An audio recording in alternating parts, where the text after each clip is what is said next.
તો કેમ છો ખેડૂત મિત્રો? મજામાં છો? તમે ટાઇટલમાં જોયું ભૂંડડા રોલડા રેડી કવરાવતા હોય તો એની માટેનું એક સોલ્યુશન દેવું પણ જરૂરી છે. રેડી કેમ કે આપણી માટે એવી દવા આવી ગઈ છે, સાટી ગયો તોય કામ કરે. પછી અત્યારે ઘણીવાર થાય એવું કે આપણે મગફળીનું કેવું ગમે વાવેતર કરતા હોય તો દાણું જરૂર ખોઈ નાખે, ફગાઈ નાખે, થૂથી નાખે, એવા પ્રશ્ન આવે નથી આવતા. હા, તો આ દવા છે પટ મારવામાં હાલે છે. રેડી આમાં જો રોજડું ભૂણું બધું આમાં દોરેલું છે. રેડી જે આપણે કવરાવે છે, સાળિયા કવરાતા હોય કે જીવ હોય એ. રેડી જે મતલબમાં જંગલી આપણે રખડતા પશુઓ છે. રેડી અલગ અલગ જે આવે છે એમાંથી અમુક જીવાય છે એ પણ નો કવરાવે. રેડી આ દવા સાટોમાં હાલે છે અને પાવામાં હાલે છે. રેડી સિંગનું વાવેતર કરતા હોય તેની સાથે પટ મારી ગયો 80 થી 70 ml પ્રતિ મણે આનું માપ છે. રેડી તમારે 20 દિવસ સુધી એને વાઇસ આવશે એવી એ આવશે નહીં. રેડી શરૂઆતમાં કદાચ એકાદું હેડે નુકસાન કરશે પણ પછી એની વાઇસ આવશે ને પછી હળી નહીં કરે, આખો ખેતર ટપીને વેદાકારી આવી વાઇસ આવે છે. તો આ સારી વસ્તુ કહેવાય. આ તમે કહેશો 100% સારી વસ્તુ છે. રેડી તો આનો તમારે આવો પ્રશ્ન રહેતો હોય તો મગફળીમાં શરૂઆતમાં ઘણાને પ્રશ્નો રહે છે. રેડી તો ખાસ કરીને જેટલા લોકો મગફળી ક્યારે ઉનાળુ વાવેતર કરતા હોય કે આ ચોમાસું આપણે જે કહીએ.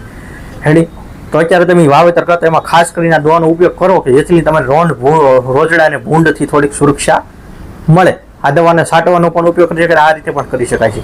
પછી આપણે ધારો કે હવે તમે અત્યારે કોઈ પણની મગફળી હોય મોટી થઈ ગઈ હોય, રેડી તો મોટી થઈ ગઈ હોય તો એની માટે પણ આપણે પાછો ઉપાય તો લાવવો પડે કે ન લાવવો પડે?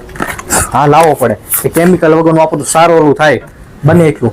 રેડી કેમિકલ વગરનું જેટલું સારું ઓલું થશે એટલું આપણી માટે જ ફાયદો થશે.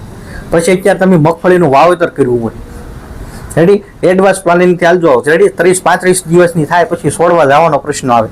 હા આવે છે રાજુભાઈ, એ વાત તમારી સાચી છે. આખું આપણે મગફળીનું શેડ્યુલ થોડું સમજાઈ જાય છે જેની લીધે તમે હેરાન ન થાવ. ઘણી વખત આપણે શું છે તાવ આવવા દઈને પછી સારવાર કરે પણ આપણને ખબર છે કે 40 દિવસ થાય આપણે પટ નથી આપ્યો એટલે પ્રશ્ન તો આવવાનો છે. તો એની માટે કામ કરશે ટેગ સ્ટિંગલિંગ. વીઘે કિલો આપવાની છે. કેટલી? 1 વીઘે 1 કિલો. રેડી આ જમીનમાં મૂંડો તળ કીડી હોય છે 40 દિવસ પછી ઘણી વખત લાગતું હોય છે તો એની માટે એડવાન્સ કામ કરશે. આને છે ને બીજો ખાતર તમે અત્યારે જે નાખતા હોય 40 દિવસ પછી મગફળીમાં તો એની સાથે મિક્સ કરીને દેવાનું છે.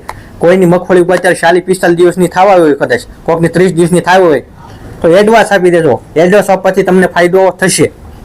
વિડીયો જોવો છે તો તમને બેનિફિટ તો થવું જોઈએ ને, કંઈક બીજી માહિતી પણ મળે. તો આ એવી જ માહિતી છે.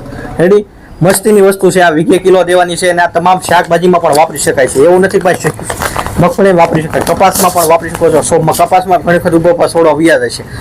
આનું કામ એક વખત આપવાથી 40